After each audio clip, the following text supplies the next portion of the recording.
And the meeting is being recorded. Got it. And I want to get things set up here.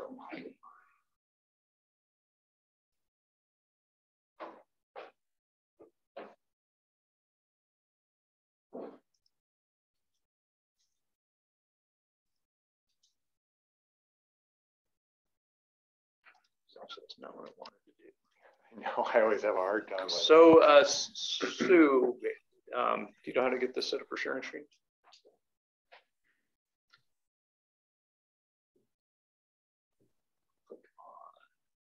I'm not sure it was Zoom's one.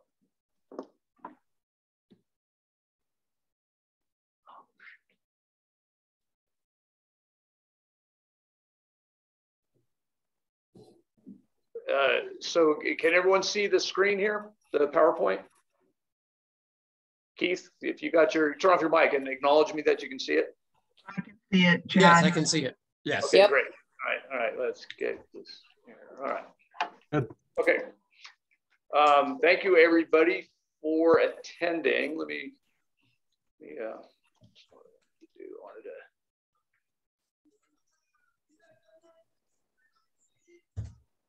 tucked up in the corner. Okay, we'll get started. My name is Chad Satola. I am the Director of Solid Waste for Deschutes County, and we have a number of county staff here and members of the Solid Waste Advisory Committee with us here. So introduce a few people. I am actually going to be here for another year and 2 months, and the county has hired a co-director to work with me for the transition over the next 14 months. The solid waste siting process is one of the major programs we have going right now, and we have a succession plan so we can have some continuity in our efforts here. So this is Tim Burnell, co-director. Dwight Miller, parametrics. Robin Moore, I'm citizen at large on the committee. Luke Dines, citizen at large. Kim Shimke, outgoing director, now titled senior advisor. I'm responsible for this mess that you guys So there are 3 levels of department director in the room here today. We're a little top heavy. Resolve itself here. Erwin Swedman, Cascade Disposal. Chris Ogren, citizen at large. So if the citizens at large that are online here could kind of barge in and introduce themselves. Yes, Keith Caceres. I'm the Assistant General Manager at Sun River Owners Association. I've been there 8 years, and I was in charge of our Recycling Center Task Force in Sun River for the last 18 months. How about Bill? Yeah, I'm Bill Durden, Public Works Director for the City of Redmond. Susan? Albert Tagna, Public Works Director for City of Sisters. Susan? Good afternoon. I'm Susan Baker with Republic Services. Okay, I think that is all the SWAC members that are here. We have a number of citizens at large, or excuse me, interested parties here. We have some representatives from the DEQ and other groups here. So welcome everybody. I appreciate your attending this meeting today, the first of many to follow here. We got a little slideshow presentation. I want to kind of give a background to those that are not familiar with what the Solid Waste Department does, and I'm going to kind of touch on the Solid Waste Management Plan and how we got to where we are today. And then Dwight's going to take over at that point to talk about what we're going to be doing with the Solid Waste Advisory Committee to get through this siting process here. So an overview of our department. We oversee the collection of solid waste, recycling, transfer of waste from transfer stations in the surrounding communities, and also disposal here at Not Landfill, the only facility for disposal in the county. On the collection side, what we do is governed by ordinances, county code, and orders through the Board of County Commissioners. And we administer curbside solid waste collection outside the cities of Bend, Redmond, and Sisters. Each of those communities have their own franchise agreement with the haulers here.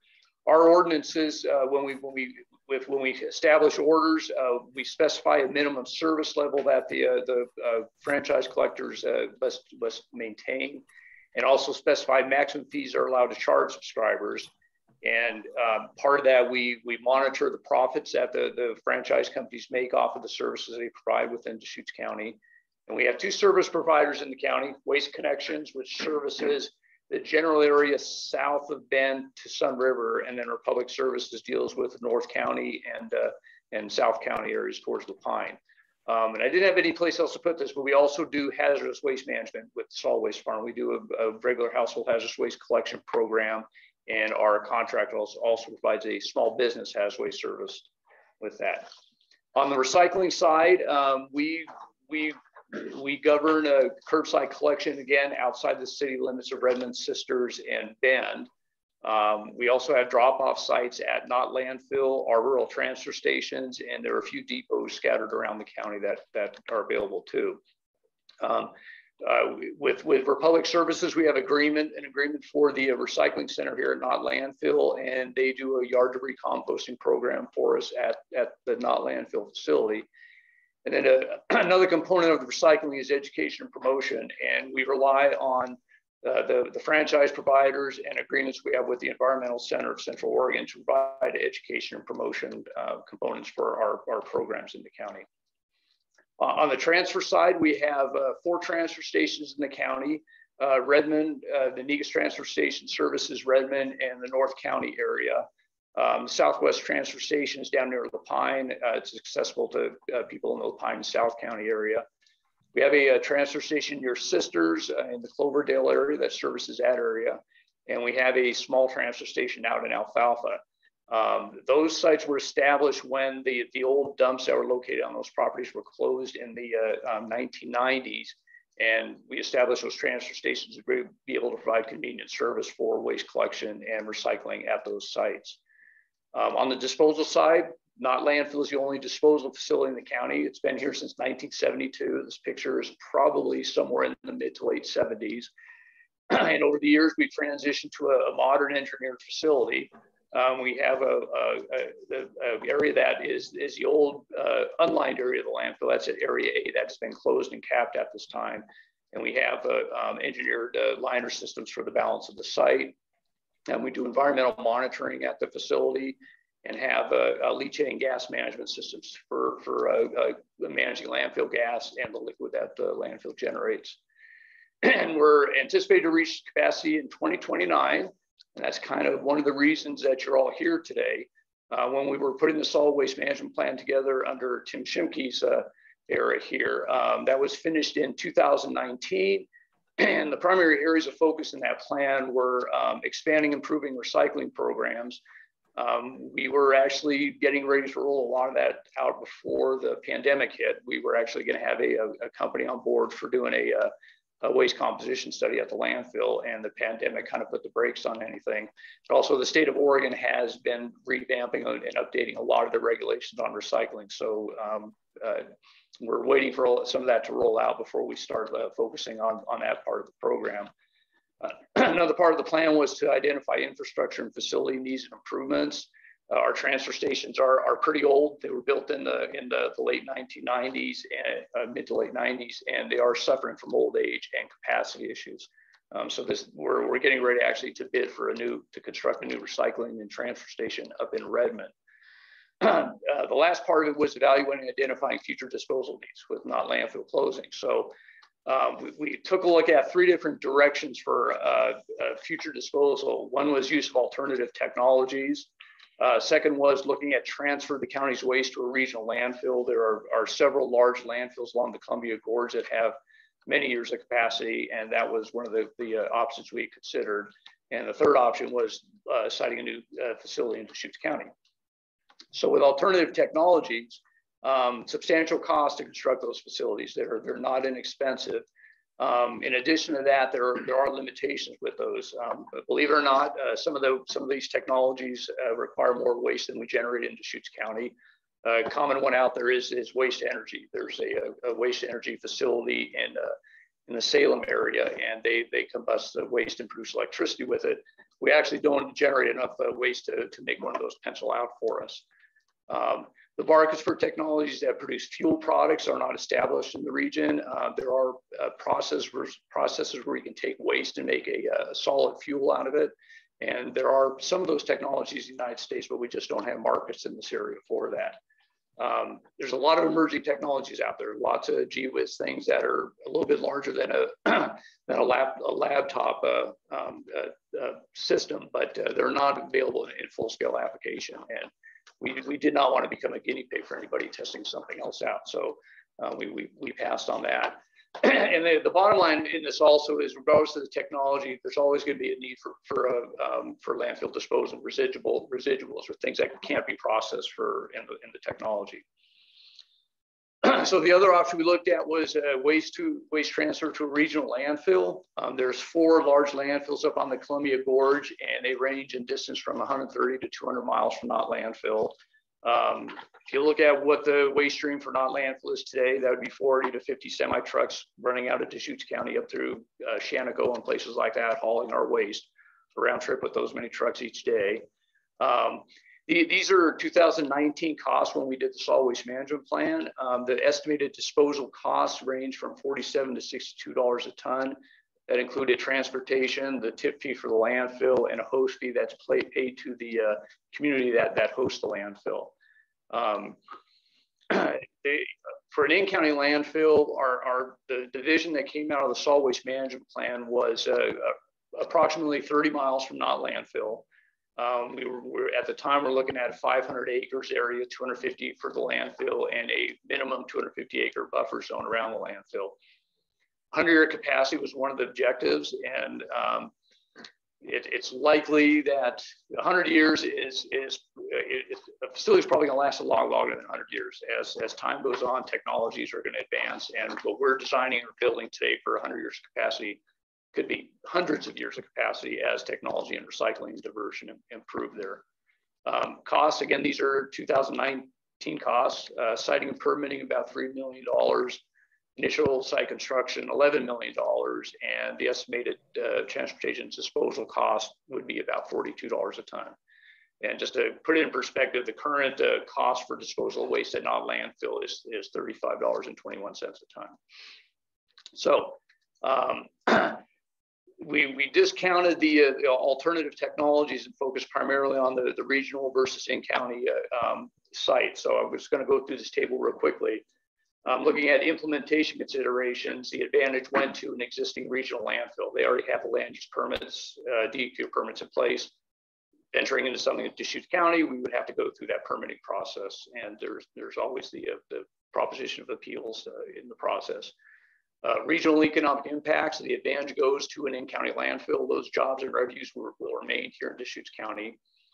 Costs for disposal, again, advantage is the local landfill, $42 a ton and 2019 dollars. Rate stability, the advantage goes to a local landfill. Transportation costs are less of a concern. Certainly right now, with fuel prices going up, these cost per ton prices are probably an underestimate. And there's also rate stability if county operated.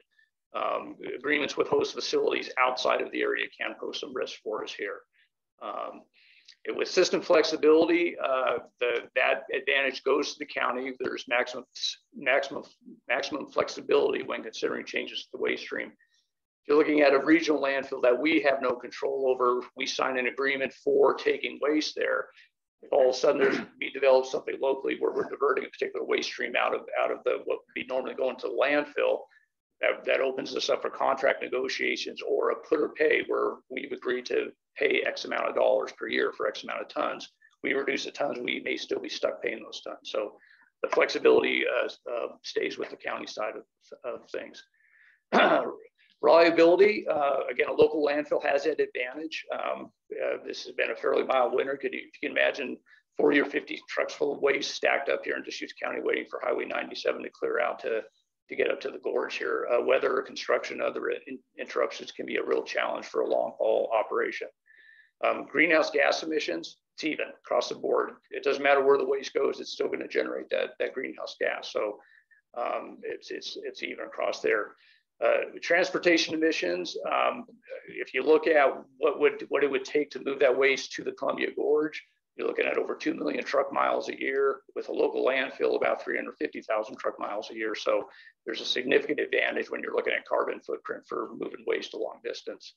Land impacts, these regional landfills are already in operation, so the regional facility has the advantage there. With the New England County landfill, it may require land disturbance. And I use the term may in there because there are some mining operations there that may or may not work out as a possible site for a future landfill. And then the final factor on these tables is public support. During the development of the solid waste management plan, we had a number of, I think there were 3 different surveys. 2 of them were informal, and the commissioners asked us to have a formal scientific survey done. And the support was range from 73 to 93% of the community favoring of landfill sited within Deschutes County. Ultimately, the decision was made. Oops, how did that? There we go. So ultimately, the decision was made to the board to site a landfill in Deschutes County. That was a recommendation that was made by the Solid Waste Advisory Committee back in 2019. So that's how we got to where we are today. So the role and involvement of the Solid Waste Advisory Committee in this new process we're going through is to review information on the site selection process for a new solid waste management facility. We're using the term solid waste management facility. A landfill is definitely the driving factor on what we're going to be doing here, but this is an opportunity for co-location of other waste management type facilities, material recovery facilities to divert waste out of the waste stream, possibly some kind of a process for generating gas off of organic materials through a digestion process. So we're trying to steer to using the term solid waste management facility because there's a number of opportunities that'll come up with siting a new landfill.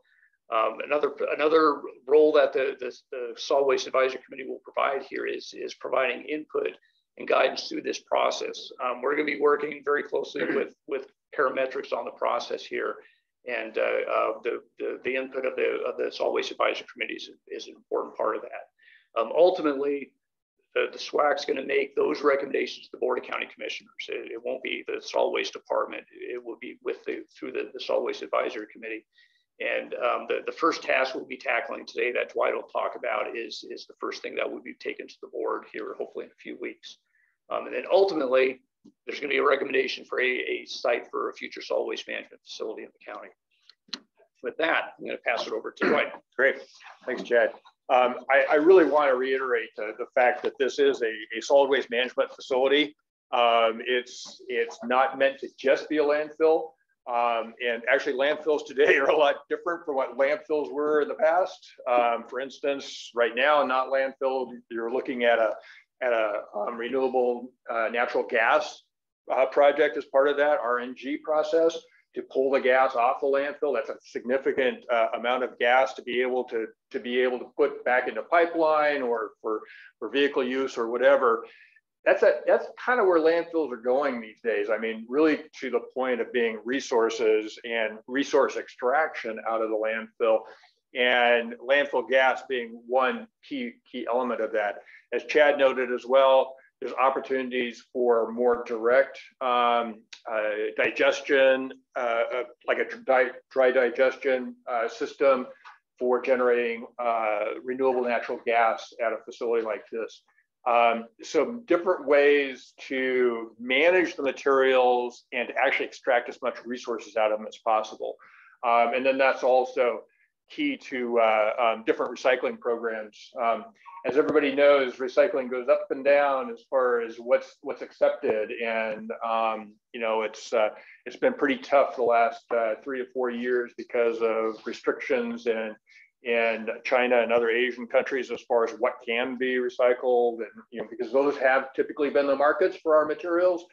And so be able to provide opportunities for maybe more advanced sorting, collection, and so forth, and being able to use this facility to help that out is pretty significant. So that's kind of what we're looking at. We're not just, you know, okay, we're going to find a place to put a landfill, but it's really to look at this overall management facility. And that's not pie in the sky. I think it's really a point is that the county has, under Tim's direction and the rest of the county staff here, have done a really good job of developing NOT into you know, really a showcase facility. And that's kind of what we're looking at for a new facility as well. You know, very well managed, you know, organic materials, the green waste and so forth pulled out to minimize the amount of organics that go into the cell. So it's really looking at it from the standpoint of, okay, let's take this good experience here and take it to a new facility. And so really taking that tack. And being a good neighbor is at the core of that. Yeah, absolutely. Here, since we're so close, but we'll carry that to the new landfill as well. That's a really good point. And that's actually something to share too. You know, that if any SWAC members, and I'll volunteer this for Chad, but any SWAC members who wants to take a look at what's going on here at NOT, I think it's really good experience to see the operation here, and this is the type of operation you're looking at a new facility. It's a good neighbor policy. It's really what it is for sure.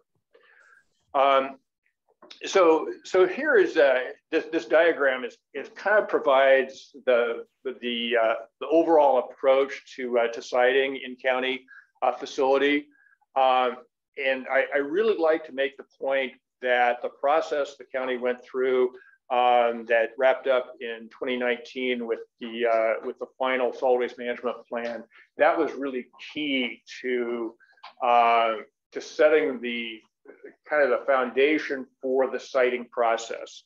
It established the need, for one thing, as Chad noted, you know, 2029 is pretty much when NOT is looking at being full and needing to have a new facility online. And while that seems, well, yeah, that's 7 years away. Well, that's not very long. And so when you think about siting and development of the new facility and all that, that 7 years will go fairly quickly. And so the solid waste management plan really set the stage for the process we're in now. So the idea here with this, we call this the coffee filter, the paint filter, however you want to term it. But essentially, we're filtering down to the ultimate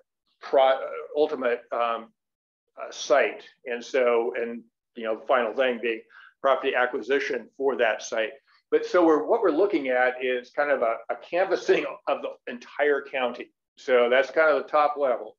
And so this non-specific conceptual design, so we kind of know how big this has to be. That's what Chad noted. We'd like something around 500 acres. Depending on the site, it doesn't necessarily have to be 500 acres. For instance, if it's adjacent to BLM land, for instance, BLM generally is pretty good neighbor from the standpoint of, okay, that's kind of buffer lands for you in a way. And so maybe in that case, you wouldn't have to have the full 500 acres, but it is pretty much 250 acres for the landfill itself. And then, you know, the desire to have the buffer around that. And so, how big again is NOT landfill?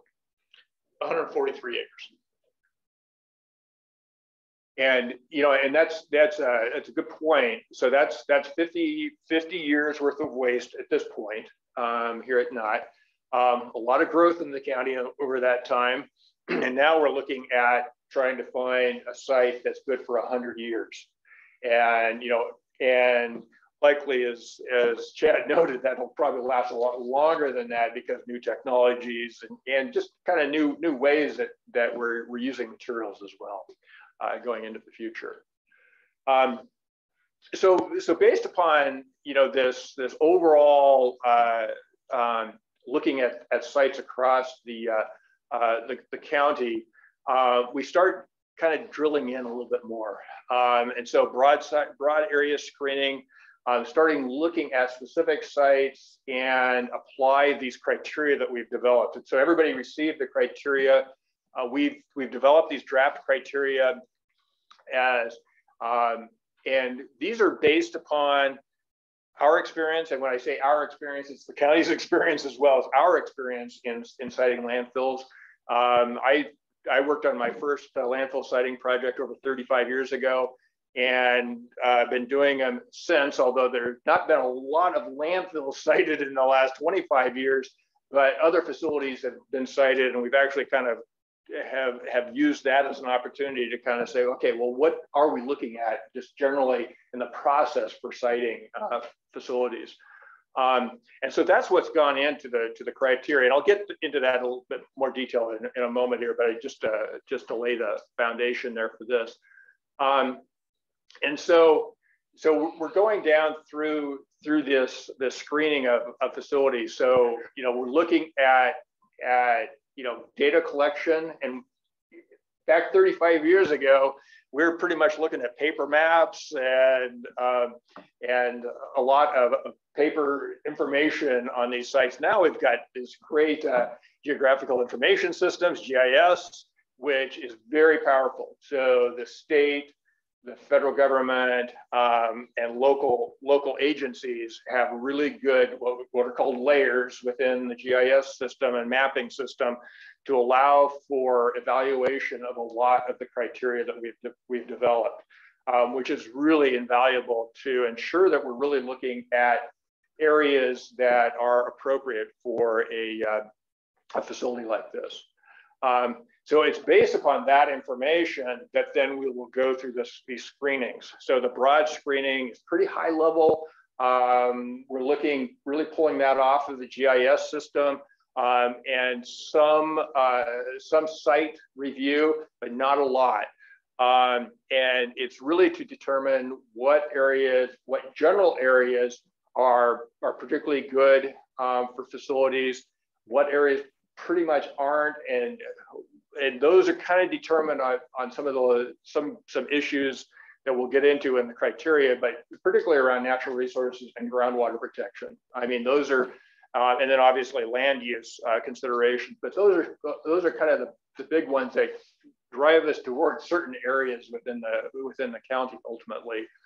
And so going down, focused area screening, where we evaluate between these sites and then really get into more detailed investigations of those. And the idea being is that the final 3 sites to go into very rigorous field screenings of those sites, from stuff on the surface, biology and cultural resources, down to the subsurface, the hydrogeology, the geology, and so forth. And then as well as how that impacts the cost of developing the site too. And then ultimately a final site coming out of this process. There we go. Okay. So this is the schedule that actually came out of the solid waste management plan. So back in 2019, we had a little pandemic in the middle here, so that kind of pushed things out somewhat. We still feel really good about the schedule and being able to go through permitting pretty much through the next roughly 3-year process here. So at the end of 2025, have the facility permitted, and that's pretty much what it'll take then to develop a site out there, wherever it happens to be. So the siting period here that was established in 2019 will go through this year, somewhat into next year as we drill into those final sites, both figuratively and literally drill into them, and so that kind of overlapping into this permitting process, but feel pretty confident about the timing for permitting and then going into final development. And really the point here being that there is a lot to do once we do find a site. There's securing the site through acquisition, as well as all the utilities that need to come to the site and other development things. And so it takes a while to do that. And you want to have some shakeout time between the 2 sites. So it's not like you turn the dial on the last day here and then you start out there, wherever that happens to be on the next day, because there is a need for some overlap between the 2. It definitely helps the operations. So you're expecting this committee to kind of come up with the final site by End of this year, or So into 23 is kind of what we're saying. So right now the schedule is over the next 12 to 14 months, we're going to go through this coffee filter process to narrow down to 3 sites. And officially that's the end of our current agreement with Parametrics. We couldn't really identify a scope of work for on the boots on the ground process there. So the current process is going to be go through this criteria process and narrow it down to 3 sites. If Dwight and his team have been doing a good job, I'm sure the county would be happy to negotiate and continue to work with them on it. The committee will stay involved and active as we filter out those 3 sites to a single site. And so the committee will make that recommendation to the board for final site once we get through that entire process. But again, it's that inverted triangle Dwight showed there. We're going to look at every place in the county, narrow it down to 3, narrow it down to 1.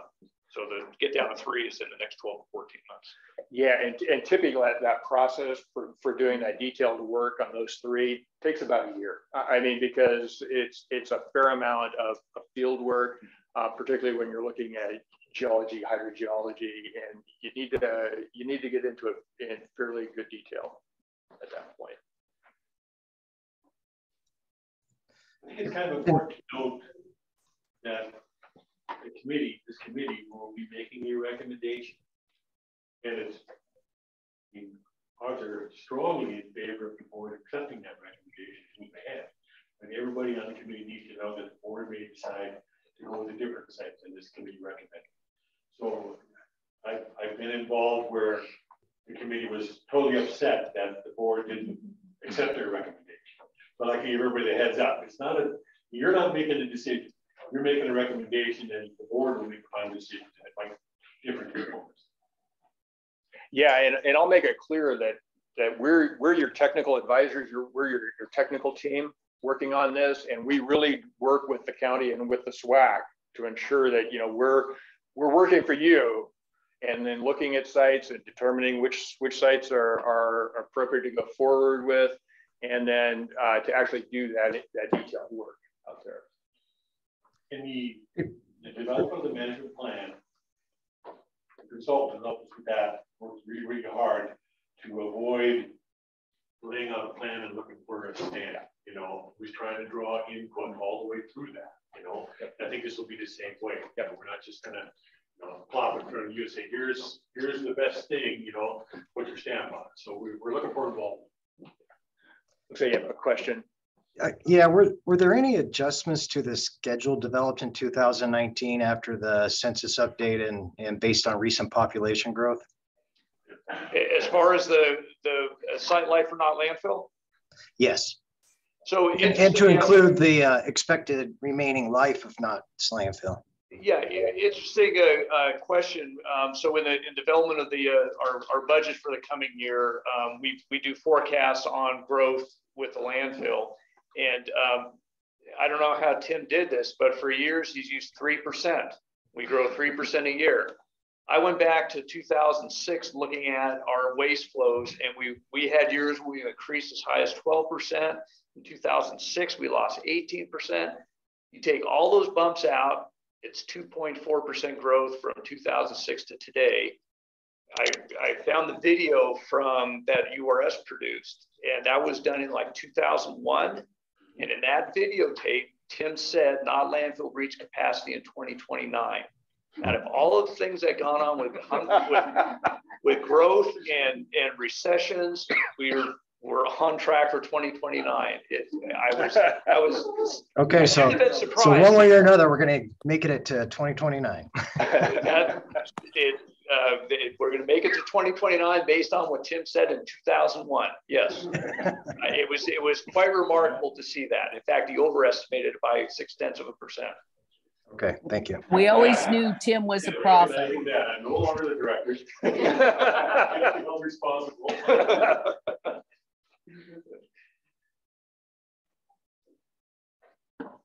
That's a really good question, though, and that is a real point of solid waste generation. It does really fluctuate with the economy. I mean, that's typically what we see is that it goes down during recessions and goes up during growth. So also recognize that we recognize when we put the management plan together that my prediction might not necessarily come true in 2029. So we do have options for lengthening that. So if it looks like we're not going to get there, we're not going to have the new landfill by 2029, we can start diverting Redmond waste to maybe Cook County's landfill, or we can do some short-term things to buy the life we need to get to this forward. So it's possible some of those alternative technologies might come to be. The plan kind of has us looking at the state of that kind of technology every 3 to 5 years. So yeah, we're in that process. We've had one assessment since the plan was adopted, and kind of a similar thing. Some advancement in technology for dealing with organics specifically, but the big ones, and I'll point out that there's very few technologies out there that will take the waste like the landfill takes the waste, Most of them, or many of them, are targeting certain sections of the waste stream, So I don't think it's a situation where we've got a landfill, and suddenly, hey, we're going to build a plant and no longer use the landfill. No, we're likely to have a landfill that is decided in organics processing, and maybe a construction and demolition processing, and it'll come together like that. Yeah, my prediction. You get back on it. We got on it. Yeah, video again. So this next slide here, it lays out the draft criteria. Can I just jump in? Go ahead. So we're going to start talking about this criteria document, this technical memorandum that hopefully you all have here. The Board of County Commissioners has asked to review and put their stamp on this. So this is actually going to be the first official recommendation that the SWAC's going to make, is you put your stamp on this and agree with it, and we'll take it to the board for their approval. So we're not expecting you guys to give us your answer today. I want to give you guys a few weeks to digest and think about this. But my goal, hopefully, is to get this to the board towards the end of May. And once we have the board's blessing on this, then we're really going to start getting down to the nuts and bolts on this thing here. So you didn't print an extra copy, right? There's some outside the packets door. up. Yeah. Can you grab one for Udara here too? Oh, you got one? Oh, okay. Oh, okay. Oh, great. That's right. Environmental center people, everything's paper. Oh yeah, she could search it and track us as we go. So I just wanted to put that up. So just to dial in your focus as Dwight talks about this. Yeah, so that is one of the things that you received was the technical memorandum, which includes the criteria and kind of how we develop the criteria, and just kind of an overview of them, and then the evaluation method actually once we move forward with the criteria, once they're approved.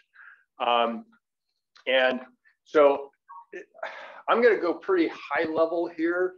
If you've already had a chance to look at it, that'd be great. If you have any questions, or you want some clarity on it, but it is probably one of those things that it's good to dive in and take a look at the criteria and how we developed it, and kind of the rationale behind it. But I'll go through some of the kind of the higher level things here.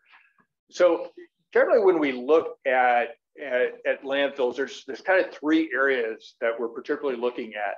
And those are our site characteristics and engineering. So these are kind of the determiners of what makes a site work for the development of a landfill, as well as the other activities that we might have at the site. So these are such things as size, the geology of the site, and that means both kind of the geotechnical, so slope stability, seismic impacts, meaning earthquake, and how it responds to an earthquake. Those are really critical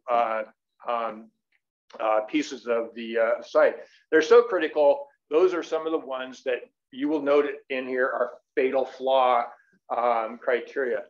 There are certain areas, and these are actually from federal government down to state government onto the county, that say, if there is an unstable area, you cannot develop a landfill there, because you could lose the landfill. if it is on a Holocene fault, meaning it's in the last in the Holocene area, meaning now, in about the last 10,000 years, that it is not a site that can be developed. Meaning that you're really trying to get stable sites. So once you have a great location based upon that, then you can start looking at the other engineering determinations. And so those can be things such as we have in here, the soils and geology of the site. So does it have the type of materials that we need to use for a landfill in particular, such as the rock that we need for drainage layers and for operations of the site, and the soils that are needed for the final cover of the site to ensure that, for environmental protection. So it's really those types of things that go into play in the site characteristics and engineering. And this is also where the geology and hydrogeology are part. Those are significant characteristics. Again, those are a couple of those are fatal flaw areas that if a site is over a sole source aquifer, meaning it's used for drinking water, it's not going to be a landfill site. And so it's really to ensure environmental and public health protection in that case. The next area is natural environment. Particular areas here that come into play are wetlands and waters. And so while you might say in the high desert, we don't have a lot of wetlands, that makes them that much more critical when they are there. And so it's a very important area is, streams and wetlands and so forth. Wildlife and threatened and endangered species. A particular concern in Deschutes County is sage grouse. You'll see criteria that are directed specifically to that, because there are some very important areas that really are not allowed to be developed in because of sage grouse, as well as other endangered species too. And then migratory birds and so forth. So some of these are fatal flaws, that will keep an area from being able to be developed. Others may not be, but it's scaled based upon that. And then the kind of the third area is land use. So this is as basic as proximity to airports, which is regulated from the feds on down, FAA. Because of bird strike concerns. And that's why there are very big restrictions on landfills and actually other solid waste operations around airports. And so those are very prescriptive, and you'll note that that's another one of the fatal flaw areas. Site zoning, adjacent land use, and so as to not impact various adjacent land uses. Site visibility and aesthetics, which is somewhat akin to the neighbors, but a little bit farther distant views. Transportation needs and impacts to the potential neighbors for those haul routes to a facility, and then other kind of on-site such as displacement of people who are currently on piece of property, known historic and cultural resources, which is very critical of these sites, and then there's a couple of criteria there. So what you will see in this, and so this kind of lays the slide that's up there right now kind of breaks these down. So we have these top three areas, and then we break it down into the next level, which breaks each of those down into further. And then some of those are even further broken down into criteria at a third level. The reason we break these down like this is how we actually weighted the criteria. And so we first weighted, and I really want to emphasize, this is draft. This is based upon our past experience, the county's past experience, and working together with the technical team and experts on coming up with these weights, but really would like to get input on that, because did we hit those weightings correctly? So the general idea being that these site characteristics and engineering, about 35% of the weight at that first level. The natural environment, also 35% weight, and then land use 30%. So fairly consistent across those three areas. But then, you know, breaking it out further after that. And so as you will see, next slide. Oh yeah, here we go. Yeah, sorry, good. So on this slide, and it's also, it may be hard to see on the screen, so it's also page 3 of the technical memorandum, where we break down the levels. And so we further break those down into, you know, the breakdown between each of those categories at level 2 and then again at level 3. So you can kind of see the idea that we're ultimately coming down to a weight for every one of those criterion. And then that rolls up to the ultimate site score on these sites. So the other piece of it, so that's the weighting. That's the weighting of the criterion really relative to one another. And then within a criterion, and we can go to the first one here, which is ownership. So this is at the top of page 5 of the technical memorandum. And what you'll see there are scorings within that criterion. So we break it out by categories for this area, which is ownership. So how, you know, the ownership of the property that we're looking at.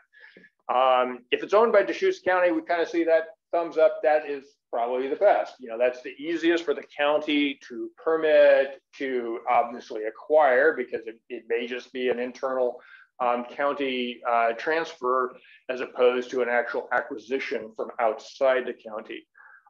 The next being state or municipal properties. And so that has, so the top score on anything is a 5.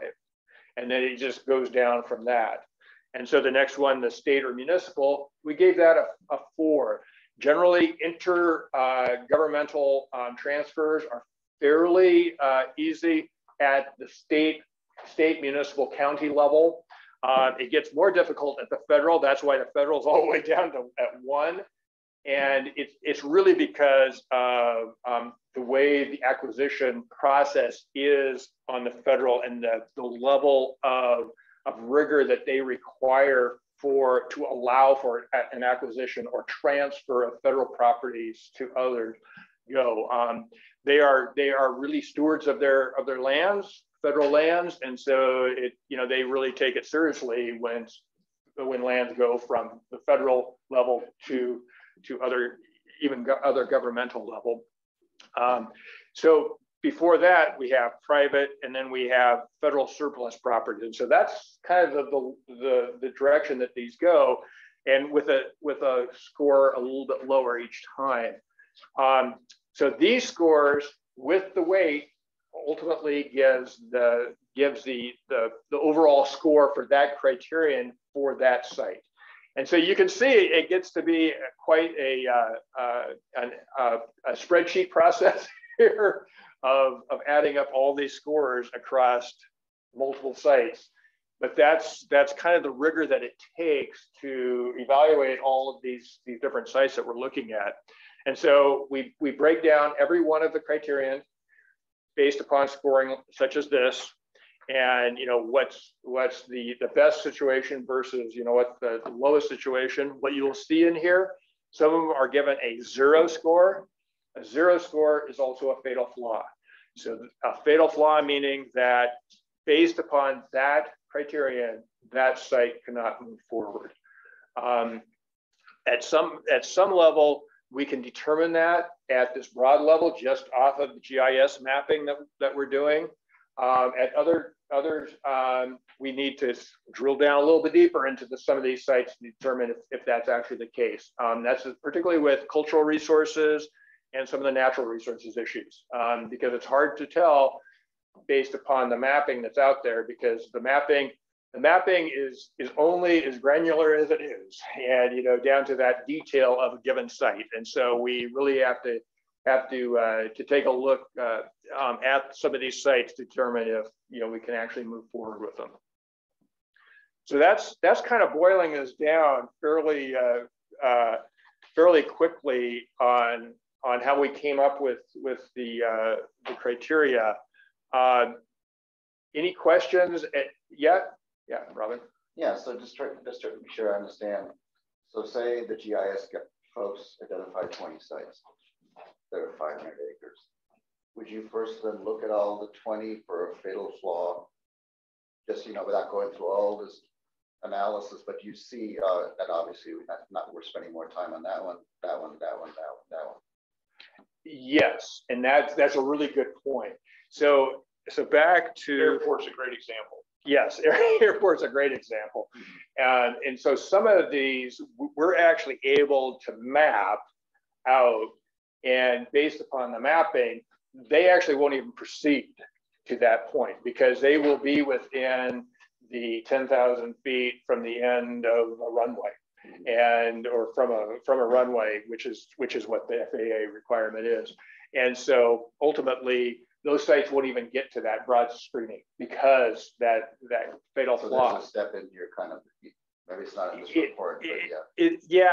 And actually, I'm gonna go. Where are we here? So you're gonna look at those 18 things. Yes, just at a very quick level to see. We are, and those also fall out, and some of the mapping in particular does allow for this. The Holocene fault, for instance, issue, and so based upon what the what the fault layout is across the county, we can fairly quickly look at areas that that fall within that, and then stay away from those areas. That's a really good point, and that really is this top level, non-specific conceptual design, but then also the looking at that first broad brush screening of sites, and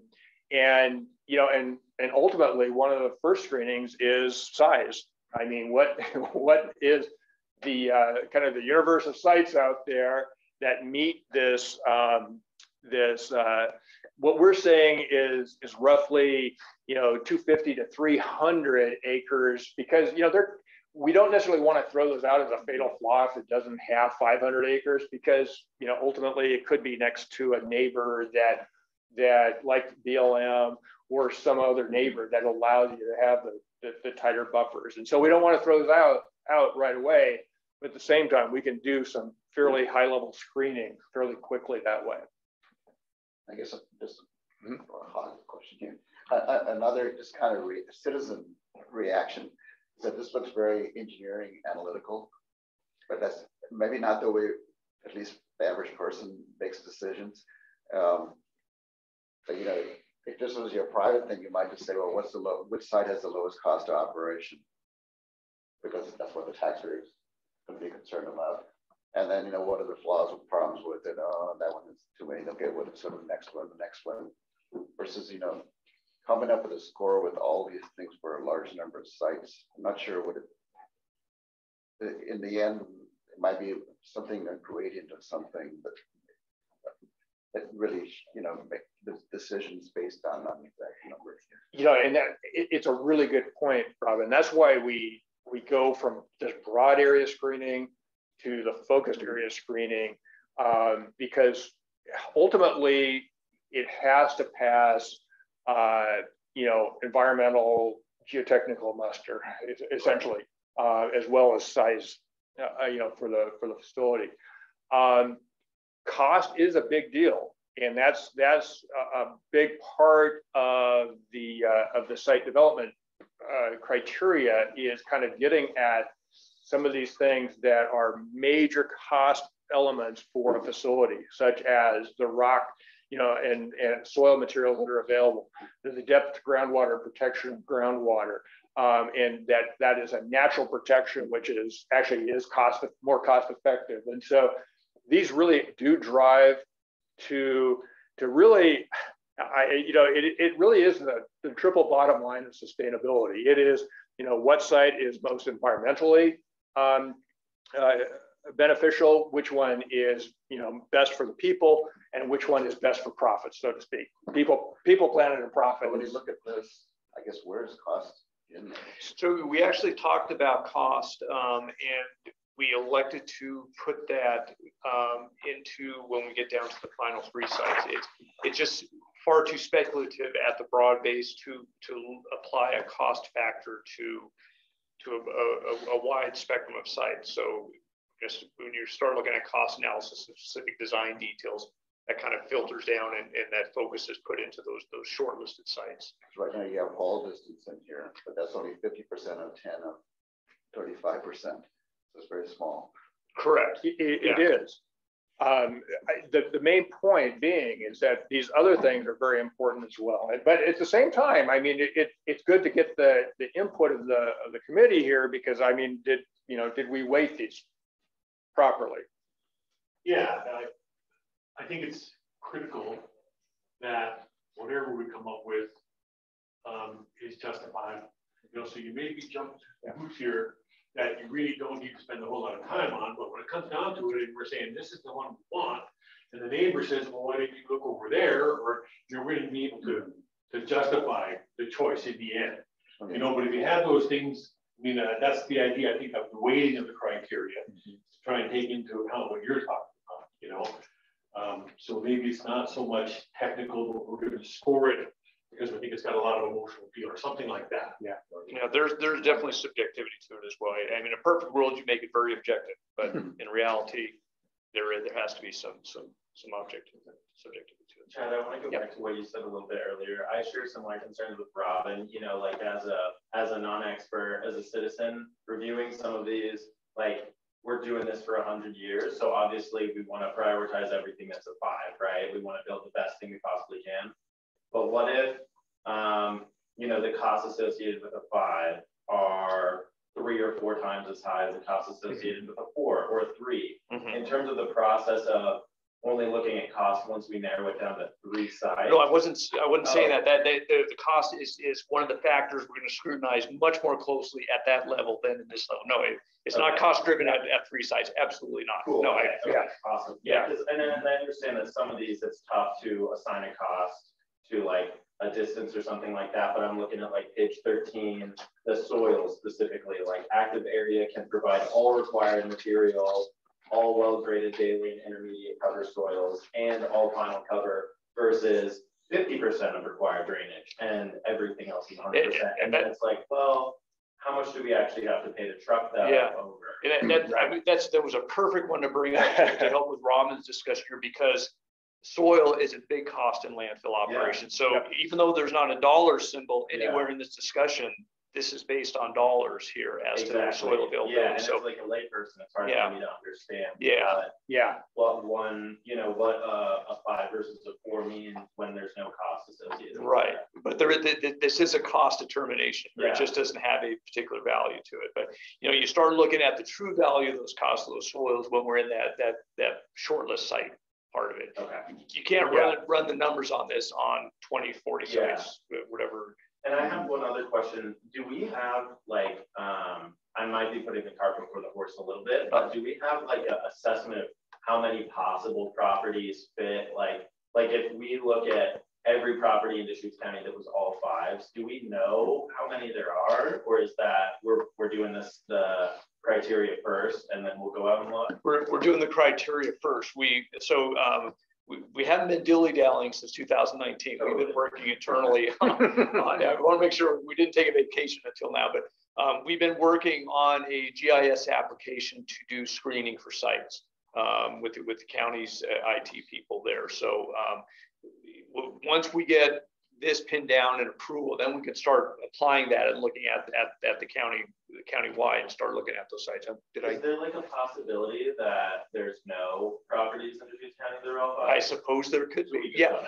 Well, yeah, but the goal is not to find a site with all 5s. We're going to assign point values to these and 3 of them are going to filter at the top of the highest score. It'd be great if we find one that scored 5s all the way across the board. But yeah, I just want to make sure you're saying all 5s. So that's not what we're after. You know, in a perfect world, we would get that. But the highest average. Exactly. Yeah. Cool. Okay. Thank you. You know, and just so you know, I mean, one of the really important things in facility siting is that you go in as unbiased as possible.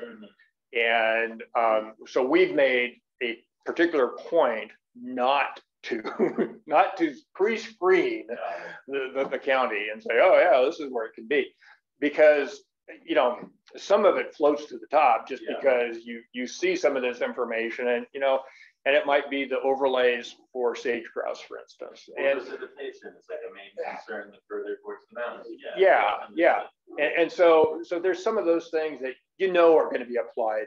But at the same point, you want to be as objective as possible. So we've generated these with kind of a general knowledge of the county, but not specific looking at those in the county to be as unbiased as possible. Yeah, thank you. Yeah, good question. Any other? Yeah, I've got a quick question.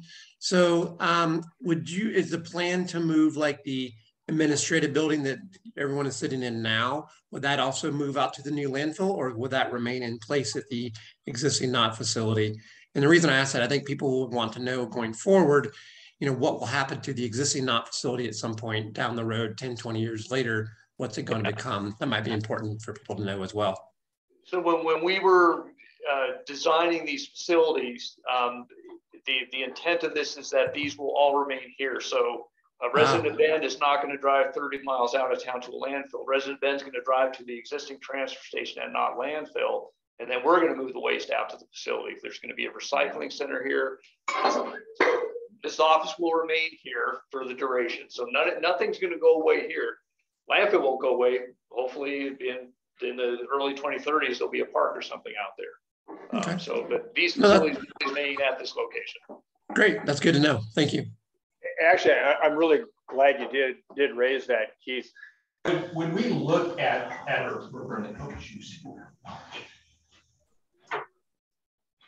can you still hear me? Yes. Okay. So when we're looking at sites, we are looking at a limited access facility. And so when you see things about haul routes and transportation and things like that, it is the haul vehicles primarily going from the transfer stations, including here at Knott Landfill. The facility here will be a transfer station to go out to a new facility. And so there's several reasons for that. One of which is to really make it more convenient and have a high level of service for the residents in being able to use a facility here, but also really to reduce that impact to the neighbors. This goes back to Tim's point about, you know, good neighbor, you know, to limit the impacts out at, because most likely a facility is going to be in a much more rural area, and you want to reduce the impacts as much as possible based upon that. Makes sense. Thank you. All this information on this, what, 40, 50 different criteria, every single site out there that the screens of first go, no-go. So yeah, so what ends up happening is, do you just need a... Well, we're trying to get power to this. Yeah, actually, I think I have it here. Hey, you can still hear us, Keith? You're the one up on the screen right now. Give me a thumbs up. Yeah, okay, great. Oh, my phone does once in a while. You gotta get one of these. Yeah. Thank you, Scott. All right. All right. Okay. You're hired. Yeah. I want to make sure I don't leave it. I knew it was reaching hard. So that saves on batteries. There you go. So we're I was just wondering if, for all the sites that there'll first be an initial, you know, to go, no go, pass type thing. And after that, every single site will have all 40, 50 of these things measured and estimated, or will it be some subset of them? So how we will do this, and this is what's so great about GIS. Actually, it was interesting. It says not too many landfills have been cited in the last 25 years. One of the last landfills we cited was 25 years ago, and it was right when GIS was starting to come out. And it was great to have the rigor of mapping like that to be applied to this. So what we did and what we'll do here is essentially apply these generically to the county, and particularly the fatal flaw items. And so we lay out the airports, we lay out the unstable areas that are available under the U.S. Geological Service, and other criteria like that. We apply that across the county, and fairly quickly you're able to kind of show zones that are not available. And then you see what sites, you know, county owned and others owned that are big enough that could possibly fit within the areas that are still good. And so that actually ends up screening out quite a bit of those sites that could look like they might work, but you know, we haven't applied any criteria out there yet to be able to say, you know, these areas are not going to work. So that really is this next step, and we will be starting that relatively quickly here, because and in fact, one of the things, as Chad said, we haven't been sitting on our hands. We've got a pretty rigorous GIS system already put together to be able to apply all of this once we get a kind of the thumbs up on the final criteria.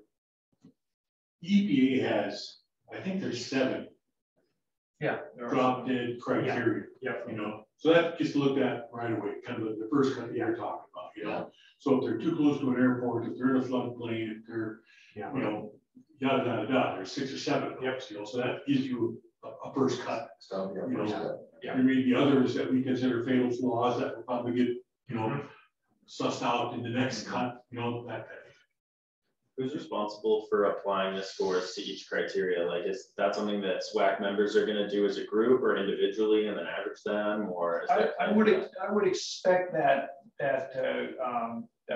we would develop scores and then go through those with you guys for review and comment. Okay. And we want to make it very clear, we don't want to drive this, but it's a pretty big task if you're looking at 50 sites and 50 criteria, and to intelligibly be able to apply those criteria.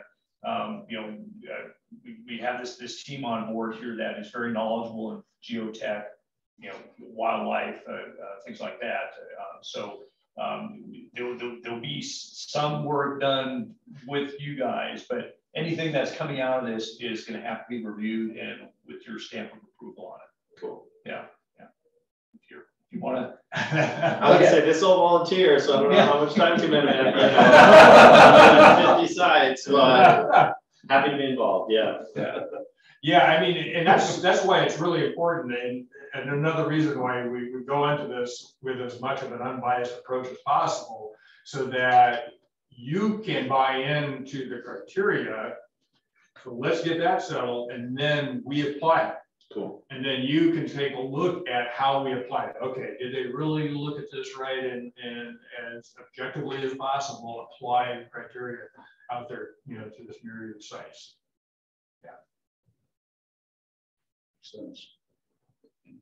And just to give you a little bit more background on our team, we've got a pretty broad team of engineers, scientists, and planners that are experts on every one of these criteria. I mean, that's kind of how we went about this.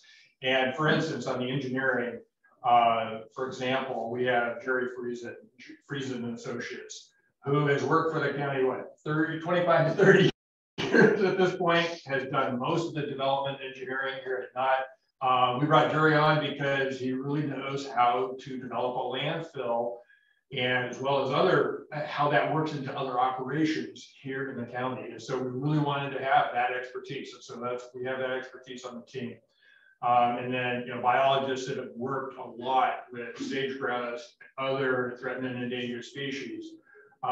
We have the hydrogeologist that has worked here at NOT to be the hydrogeologist for the project, as well as, and that's actually doesn't work for our firm. We have a lot of sub-consultants working on this too, because we really wanted to make sure the top people who really know Deschutes County are on the team. Are you working through a single federal agency representative, or are you having to deal with all the individual federal agencies on these different?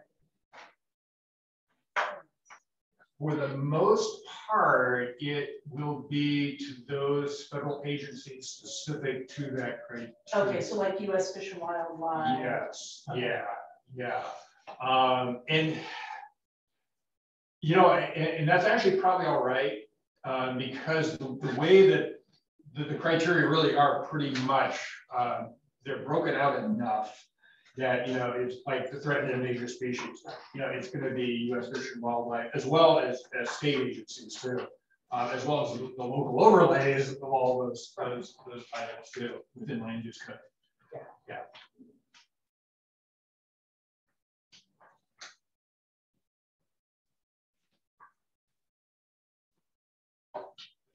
Other questions?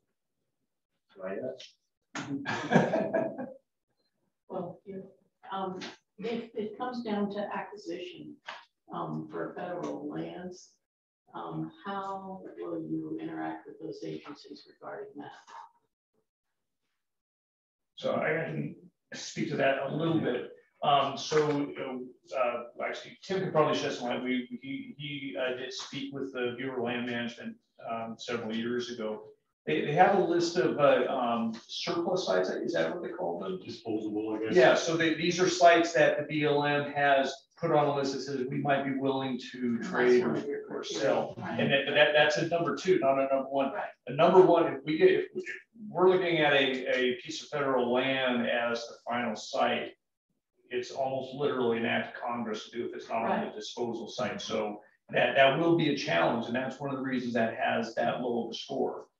Yeah, we went and talked to BLM, and they said, well, yeah, we have an inventory of, there may be something there that interests you, but maybe not. And you'll have that in your GIS mapping database. And we can consider trade, and we can consider purchase, and they kind of prioritize those for us. So, if the ones that we have on our disposal list, we've done all the environmental works that we can quickly sell those, If you want to trade for a piece of county property, well, we're going to have to go through the same process on the county property, all the, environmental stuff that they look at, so that's less desirable. And so the federal agency or BLM screen that identifies these disposable or whatever, they've already gone through EIS and all that. Yes, yes. And I think it's important to note, and in some of these criteria, for instance, this is a great example of it. The risk is time. Right. It's a schedule risk issue, because it might be a great site and everything might pencil out super for it. But from a schedule risk standpoint, it really scores low. And that's really how that plays in on things like that. And part of that schedule risk is because of the environment, the level of environmental review and scrutiny and appeals that could happen under NEPA for a site like that.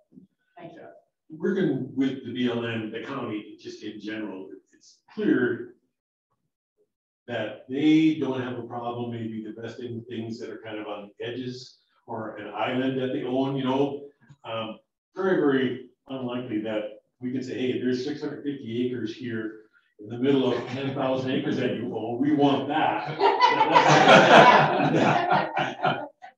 Yeah, so we didn't look really hard at BLM, especially, we looked at their list, we look for opportunities, but really the crux of the conversation we had with them was, wow, you want to tuck your landfill footprint right up against the property line of ours, we're happy with that. We will take steps to ensure that we don't introduce a development in your buffer zone. So we're more than happy to work with us. And that's the approach that we're going to take, as opposed to saying, all these thousands and thousands of people on acres, is there something to hear anywhere that might work for us? So, and even those little islands that they want to dispose of, there's still going to be a lot of public use. Yeah. Oh yeah, the public. Well, and that's just it. I mean, under other criteria, they could be scored low. Yeah.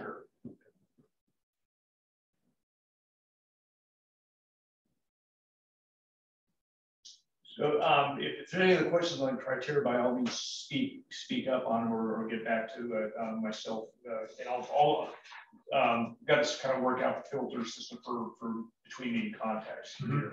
But what we're looking for from the committee is to take a look at this and ask questions. If you think that the weighting on scoring is anything that should be adjusted, we would definitely like to hear back from you on this. We used our best judgment on this. And again, we're not driving this. We want your guys' input on this. So I kind of wanted to close with that, so we could look at the next thing here, and then we can get back to some nuts and bolts on this if we want to. So. To me, I don't have the background to be able to tell you if it should be 35 or 30 or. Yeah, and yeah, and again, the point that Dwight made is there's a highly skilled group of qualified people that have been working on this for a number of months now here. So I think this is the best of the best that have been working on this too, and gave that weighting with their judgment. But then again, still we want to see how it works with the committee members as well. Very much so, because you're looking at it through a different lens, and something might just pop out at you and say, why didn't you consider this? And we'd love to hear those, because those are really critical to how these come together. So there'll be a few, when I look through it, and I'll use one example. So how far was the site from a main road? Mm-hmm. When we were trying to site a landfill in the early 90s, we had that criteria. And the closer to the road, the higher the score. That means less road that we have to build, right? But now it's kind of flopped. And close to the road is a negative score because of the visual impact people drive by. Mm-hmm. So it's, we're looking for your input on those kind of conundrums, Yeah. Well, so getting back to like the cost, but that's not really in here. You're going to look at detail later, but I just wonder if there's a subjective cost, like your 0 to 5. That ought to go in there somewhere, so we kind of have an idea that, well, it looks really good, but even initially, this is going to be a very expensive site for some reason. The haul distance, or it's way out of Hampton, Yeah, and without, and although maybe in a haul distance we could put a dollar onto it, but really it's basically, all right, how far is it from the central? How far is it from land? Yeah, right. And if it's 5 miles out, you get a big high score because that's really a cost saving. It's 30 miles out, you get a much lower score because you've got that part. And that's in here. So they're very small. The costs are, some of the cost factors are in there. We talked about soil, district centroid, those are included in here. And as far as the percent allocation, Rob, you said, it's a very small amount, and I guess it is, but we're trying to balance scoring and percent weighting on all the other factors, the rest of the engineering. I normally come from an environmental perspective, but the practical side of me says that ought to be more than 1.5% of the total weight. Okay, well, it ought to be something much higher, because if the cost is really high, you just have to consider it.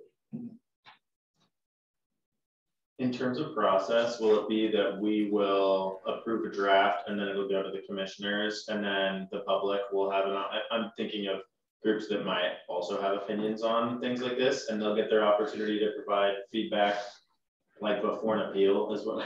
Yeah, that's a good question, Chris. You could put it out there for comment forever. So, no. So the process we have at this time is that the SWAC will put their seal of approval. It'll be recommended to the board. for review approval, and then they'll approve it. It's not going to be like a work session where there's going to be an open public comment period. I don't believe that is the board's intent. When we sat down and talked about our process we were going to go through here, they did say we would like to see those criteria before you move forward on it. So that's a step where we've included them in on. And I'm not sure they may want to weigh in further down the line too. At this point, this is the only intermediate step they've expressed interest in weighing in on. But yeah, if we were opening up for open public comment, we may not get very far for a long period of time. Yeah. Chad, you have a comment in the chat. Oh, I'm sorry. Yeah, sure. Go ahead. I'd like to make a comment.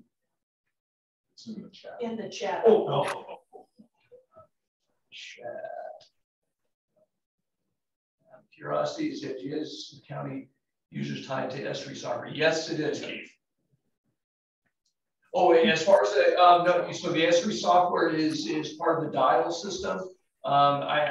This is not at this point put out on dial for public consumption because we have not finished working on it yet. And that's a good question as to whether or not that GIS thing would be available. You know, it's going to be a working document where we're going to be able to toggle on things for screening. So, you know, we actually have not talked about that being available. You know, certainly images on that would be posted on the website for the project here, but that's something we probably should talk about is just how that is available if the public would have the ability to turn on sage graphs or something like that to see things here. That's a conversation. So Keith, is that what you were asking about? If they'll be able to Yes, I was just curious because we use Esri software for our GIS mapping down in Sun River, and it's very helpful, and it's done been a great resource for our natural resources department itself.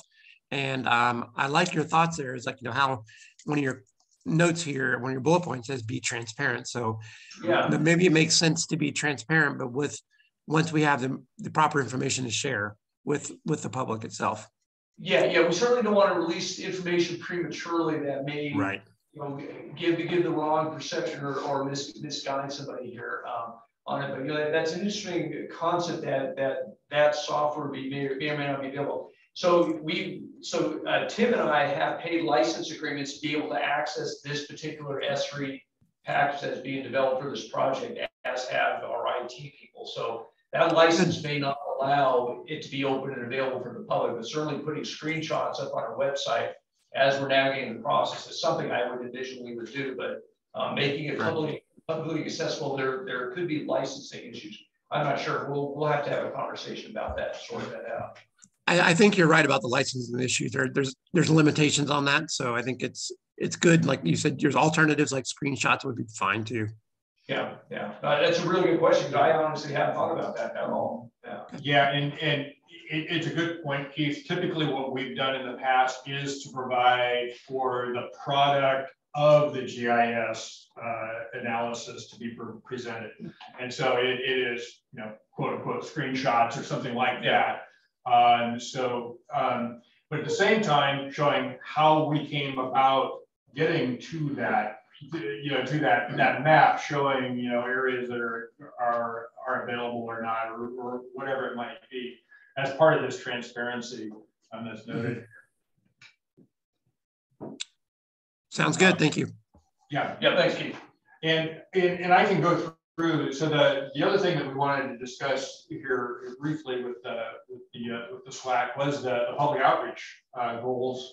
You know, this is a critical piece of public outreach right here, the SWAC. I mean, you really are, you know, with citizens at large, as well as with municipal and industry representation, a critical part of the public involvement process and public outreach.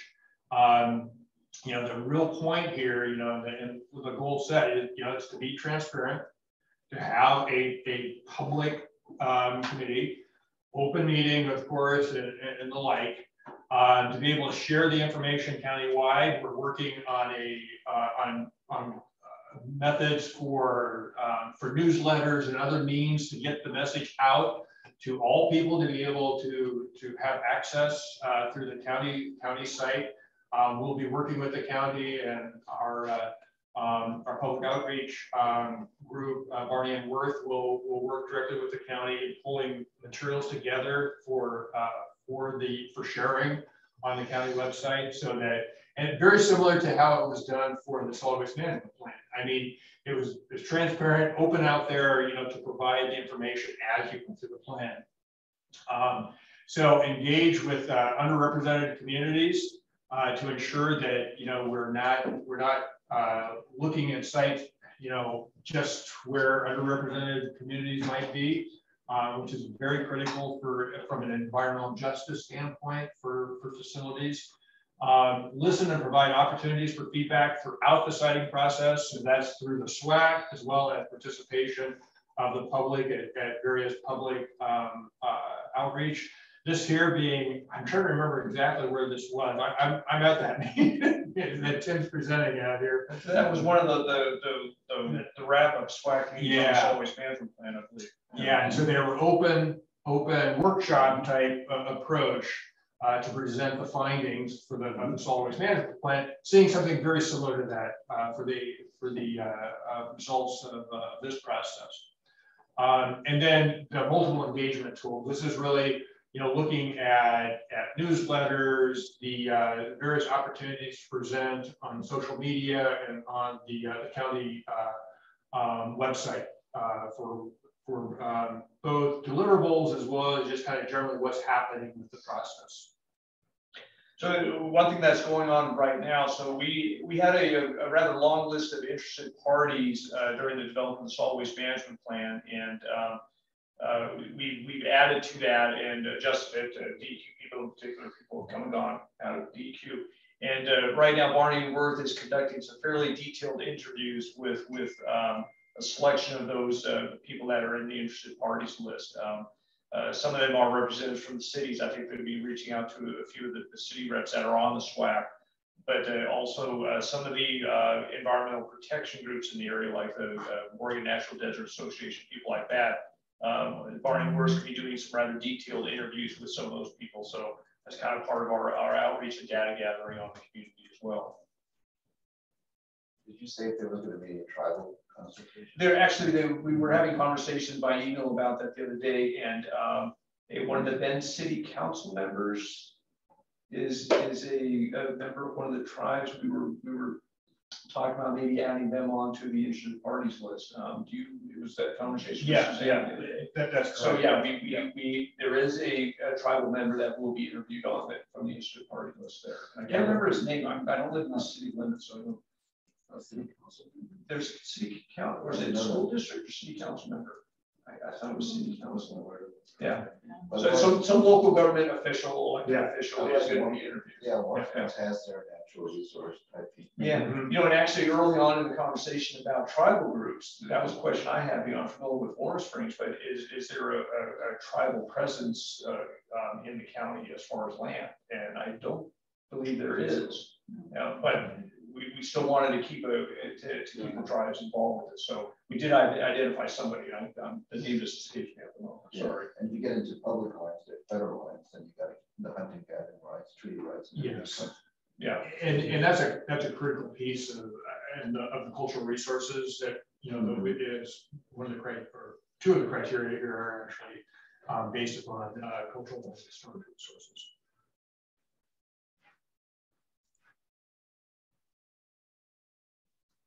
Last slide.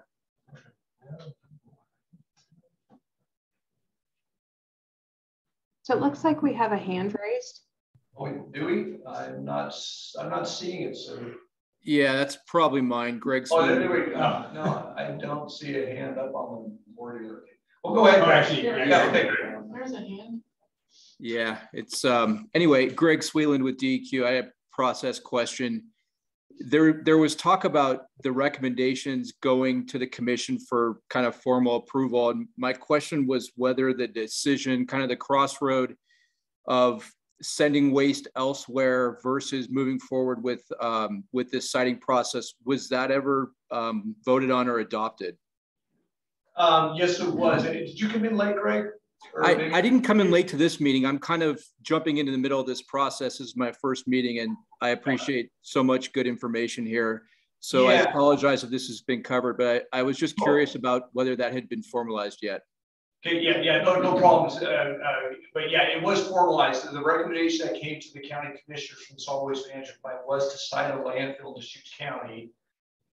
And again, we waived doing the long haul to one of the facilities on the Columbia River, and also alternate technologies there. So the recommendation by the board, and they approved, was citing landfill county. Great, thank you. Yeah, you bet. Yeah, I think it's key to kind of emphasize that. There you go. All right. Okay. Know that the decision has been made that we're going to cite it as a landfill.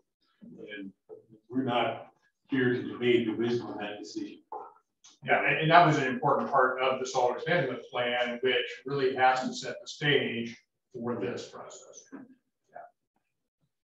Yeah. So just continuing on public outreach, some of the activities, I've pretty much already, we've already hit on these, the interviews that Chad noted for stakeholders. Has a toolkit of outreach materials that'll be available through the process. Drafting content for the project webpage, which will be accessible through the county solid waste website.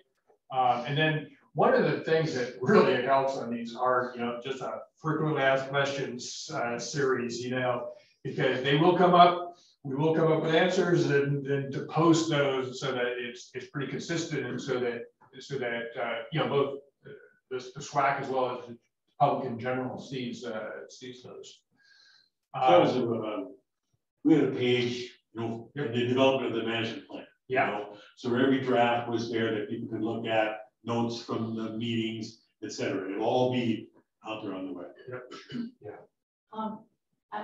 I was on the original SWAC for the management plan, and what I learned today, which I didn't understand, was that this facility will continue to have a different role in the whole thing. And so on the FAQ or somewhere, I think people need to understand that. So that's a good point, because that question does come up often. Is this all going away? Or yeah. Okay, thanks. I'm trying to emphasize that because we hear that question a lot. We do. Well, where am I going to have to drive to? Yeah. Nothing changes for you. Yeah. This is still the central receiving point for the bed area. It always will. Yeah. Yep. So yeah, it's actually a rarity now for people to go out to the landfill.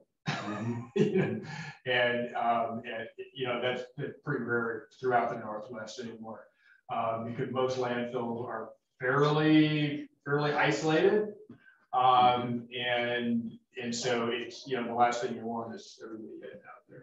Yeah, and that would be a waste of all these great facilities the county already has. I think the general public is not going to be traveling to the landfill. Yeah. Depending on where the landfill is, you might see some garbage trucks in the neighborhood going directly to the landfill. But the landfill is 30 plus miles out there. Everything's coming here. Even quite possibly waste coming out of transfer stations come here. Yeah. Particularly interested in picking through and getting things out of there that don't need to go to the landfill, and they get reloaded. So that's all a really kind of an economic question, how far can you go and still, have it make economic sense, do this or to do that. So, so the last point here is really, so as we're screening sites, we'll have targeted outreach. And so the idea being that, as information comes available, we'll have, things that go on social media as well as on the website, but also to have meetings, interest groups, meetings, as well as neighborhood and backyard outreach. As you can see from this, as you get closer to sites, you have those backyard meetings, and those are really important. Those are the outreach to the neighborhood, outreach, to those people who could be impacted by a facility, and bring people out here to take a look at not What is a, you know, a modern operating facility look like? And, you know, and what will the new facility look like? So it's a real opportunity to ensure that, you know, the public really is engaged in the process. Interview. Oh. What was the last time?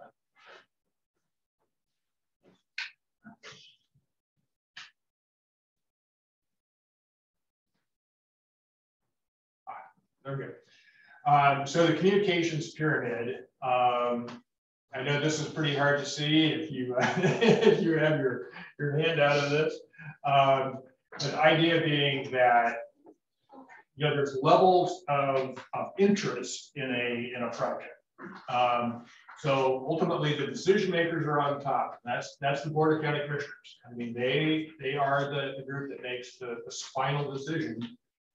You're right in that next tier, though, as the Solid Waste Advisory Committee, because you are advising.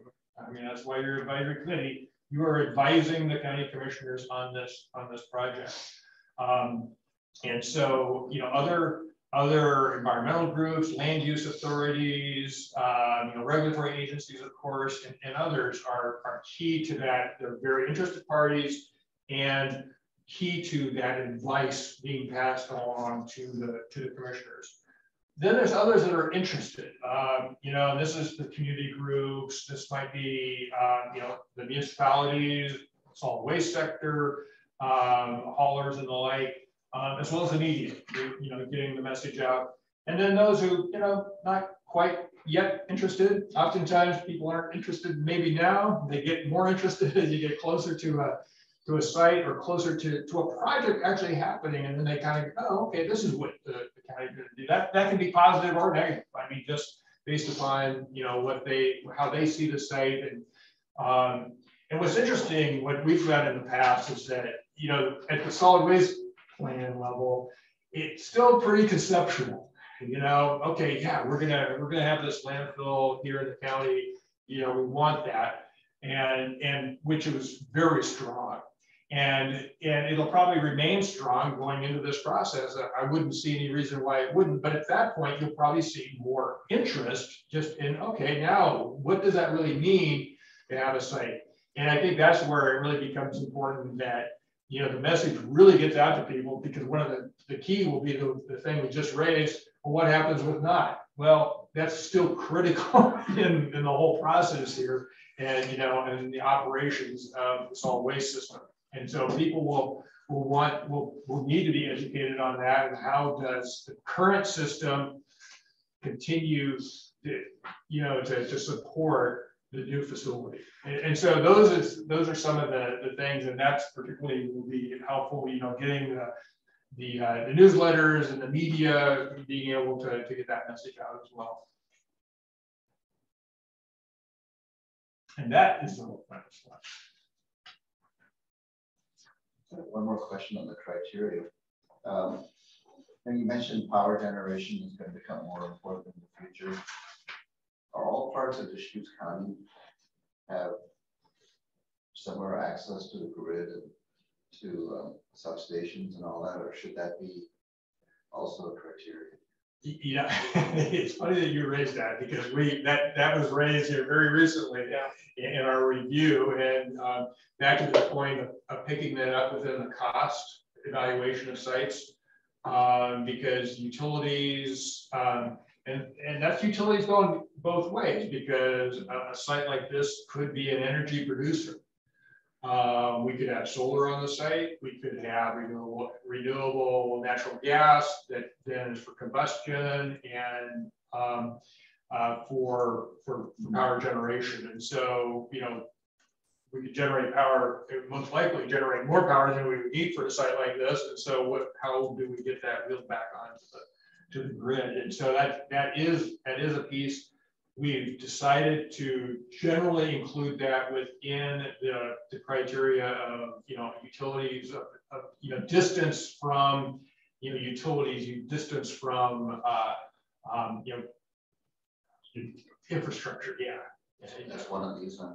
Well, it's written into the site development, and so it will not be a specific item in there, access to power. But it's generally seen as the cost of a site. It will be one of the key factors in determining cost of development of the site.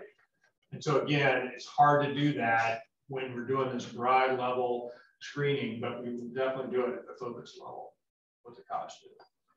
I still have this image that all this will lead to a bunch of sites out in Hampton having higher scores, but really less practical, more expensive, and power grid issues and things like that. Mm-hmm. So I don't know how to tell you to change these. Yeah, like I said, we did have a conversation about utilities in particular, and I remember there's something in the text in this document about that, but getting down to the true cost analysis, things like road construction, things like that, is when we filter down to those 3 sites. I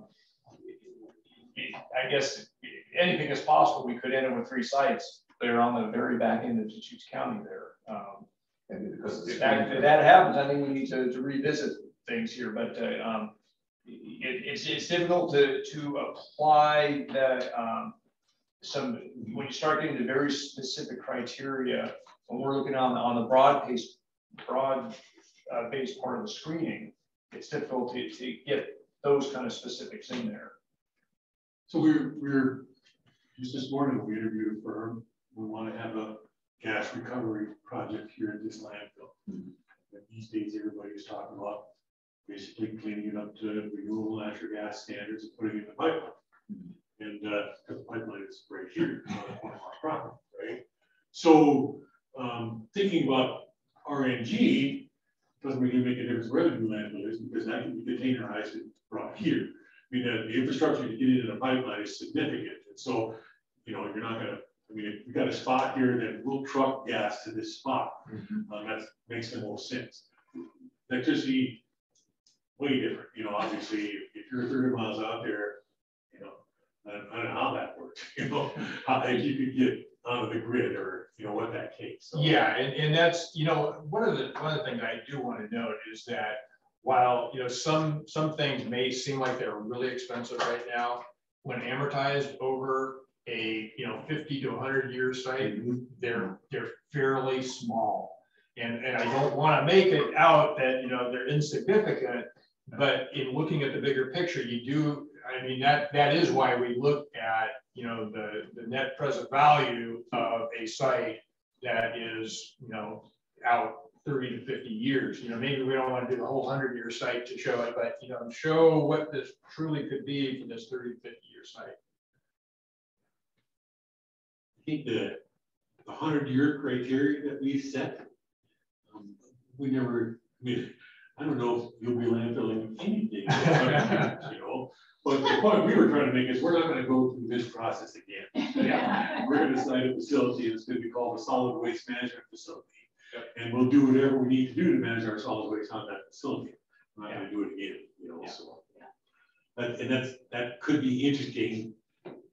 I think there's room to compromise on whether it's a 100-year site or a 75-year site, depending on all the other factors that might make a site desirable. So we may have to wrestle with that before we're done here. But. To clarify, go ahead. The 250-acre footprint for a 100-year site, and then management plans, you should have another 250 acres for buffer. If you put that out there, 250 acres in a square, then the other 250 acres around the square is a quarter mile. And that's if there's a neighbor with 100 yards past a quarter mile, that could be a problem, I guess. So we didn't incorporate a large enough area for buffers, but we knew we weren't ever going to run into anybody else. And you'll see as we get into this, it's probably a whole lot of sites east. Just looking at available land and lot sizes, but sage grouse is going to eliminate a lot of those. Yeah. So we're either out there past the sage grouse, or we're in here next to development. That's a fear that I have. And that's the choice we're going to have to make. So to clarify, is the final recommendation driven by the average weighted score, or the highest average weighted score? Or is there like subjectivity built into that? Like, yeah, so typically what happens, so we'll use the scoring to get us down to, let's say, the final 3 sites. And that generally is pretty objective, getting it down to those sites. Then you're kind of really diving in deep to the details. And that's both, you know, the drilling we have to do on the site, you know, the really detailed site investigations, the cost estimates that we have to do, and the like. Some of that can be seen a little bit more subjectively, possibly just because, you know, we might be able to look at a site and, you know, we could develop this a little bit differently because of the lay of the land or whatever it might be. And all of a sudden it might score better or worse because of the way we're able to look at it. Typically you're trying to do these things so it scores better just because, okay, how can you take advantage of, now that we really know this site, how can we take advantage of, you know, of those unique situations there.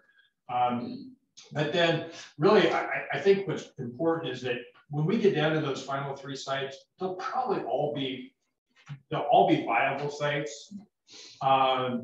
In that there is some subjectivity to saying, well, which is best? This is kind of where you come in. Well, is it better to be 35 miles out, or no, only 20 miles out, even though it's impacting a little bit more the community right there? You know, it's kind of one of those things that you play out. It's so the score doesn't win necessarily. The board went. I'm being very careful not to back the board into it. Yeah, I get the board piece, but to her point, yes, you know, is there another evaluation, a different set of numbers that apply to those 3 sites, or? Yeah, the score in theory will drive us to those 3 sites. There may be some subjectivity as we go through to get to those 3 sites. So I think when we get down those 3, weighing distance to haul versus a site that's closer with proximity to neighbors, those may, you know, we may subjectively say this is actually a better site because we impact fewer neighbors, although it's further out. Yeah, that's just as an example. So I think there will be subjectivity to some extent when we get to the end, and that's going to be a conversation to have with the SWAC people. Yeah, great question. I was sitting here thinking about that the whole time. No, it really was. You get a calculator out. Yeah. Yeah, because one of the things that comes into play, I mean, does that 35 mile, is that more important, you know, and even in a cost situation than maybe, you know, a site that might cost a little bit more closer in? Because at that point, you're kind of looking at a crystal ball. What is the cost of energy going to be in, you know, in 15 years in, you know, in haul, you know, in your haul? Or will there be new technology? So, hey, all the haul trucks are running off of electric, and we're actually able to charge them out at the site because we've got solar out there at the site. You know, there's these different things that come into play that can play differently for different sites at that point. So, without sort of monkey wrench into what we've done already, so there's a possibility that, so we use these criteria, 50 different criteria. And we know that there's 6 or 7 criteria that we're not going to be able to look at because it requires field work. But we use the 45 or 43 that we have to come up with this short list of 3. At that point, I guess it's possible to say, okay, all the scoring up to this point is now set to the side, and these top 3, this group is going to say 1, 2, and 3. You know, as opposed to, okay, how did these ones score on the remaining criteria, add to the previous criteria, and come up with a number? I'm just suggesting the ways to kind of, how do we ease into a little bit of that subjectivity? Right. You know, and I think what it really comes down to is you don't necessarily want to toss that earlier evaluation, because I mean that's really important to your deliberations and kind of looking at a site. You know, looking at these final 3 sites, and then maybe at that point, you know, you do think when you're down to that level, and you can think a little bit maybe more subjectively, and say, you know, really that haul distance is more important than we were really thinking to begin with. And so looking at these three sites, you know, I can guarantee you from the price of diesel when we put the list together. Well, no, it's true. Today. You bet. You bet. Yeah, but I mean, the price of diesel has gone up, you know, 35% since we, or 50% since we first put this criteria in here. So, yeah.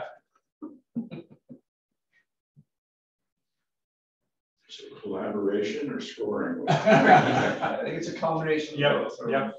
Yeah. We'll work through it. Yeah. I have one additional question for the group. Sure. You volunteered. Okay, go ahead.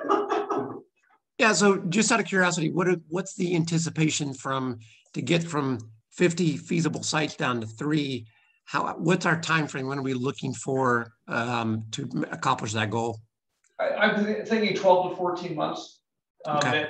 That's our agreement. Our current agreement with Parametrics takes us down to that short list of 3 sites. And I think the schedule we had worked out during negotiations of the agreement was 12 to 14 months. So if we can move faster, that's good. If we can buy time to give us a little cushion on the 2029 date, that's a good thing. But we don't want to rush this process. We don't want to shortcut anything. We want to be thorough.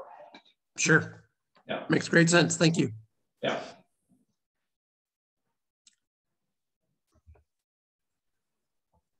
One more question, sorry. Sure. Do you have a breakdown of what the level 3 weights are, like overall as well? So you know how within each category we're seeing like 40, 20, 40. Are there numbers for what those look like in the context? Oh, so exactly what that percentage is of the whole 100% for all. Right. We can generate that very easily. So Robin threw a number out there. Well, yeah. I think Robin already did that in his head.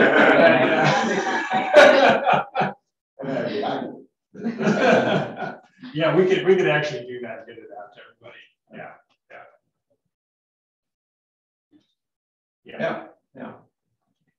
So our official bid clock on the wall here is clicking to 3 o'clock sharp right now. So we're on schedule for concluding the meeting. A few other things to talk about is the next meeting. So this meeting, we threw out a doodle poll just to get this meeting going. This is not the set day of the month or day of the week that we'll be holding this meeting. So I'm going to be getting together with Sue Manette, our management analyst, and give her a hand here. She puts these all together for us. But we're going to put a doodle poll out to try to identify a specific day of each month for a meeting. I think the SWAC meetings were on the third Thursday of the month, every month. So try to set a fixed day each month for this, and it'll ease everyone's scheduling and planning here. So look for something coming from us on a doodle poll to see if we get a happy medium for everybody for a regular meeting schedule here. Chad, you've got another I'm sorry. comment in the chat box. Thanks for Okay, I need to sign off. Thanks, Bill, if you haven't already left. If we do stick with the Thursday 1 o'clock, 1:30 would be easier for me. Okay. I have a meeting in Redmond that ends at noon. Yeah. And so yeah, that way I can have too much. Yeah, the other point, this is actually just a temporary meeting location. This is easy to get quickly. I was talking with Sue. We need to find county facilities that have internet and Zoom capabilities here. We were using a meeting down at the county commissioner's office. If that's more convenient for everybody, we can go there. We don't know if the road department has this technology available here. So I suspect we'll probably hold meetings on the regular schedule downtown rather than here. I think the whole, as we progress on this, again, we wait further into it, there'll probably be more interested parties participating, so this room can be a little bit squeezed. Yeah. Okay, if there's no last minute things, anybody else online? Thank you all for attending and participating in this. Very exciting. Very much wanting to get the ball rolling on this. Like I said, we haven't been sitting on our hands the past 2 years here, but the momentum's really going to start at this point forward, and I thank you all for that. Thank you. Thanks. Thank you. Thank you.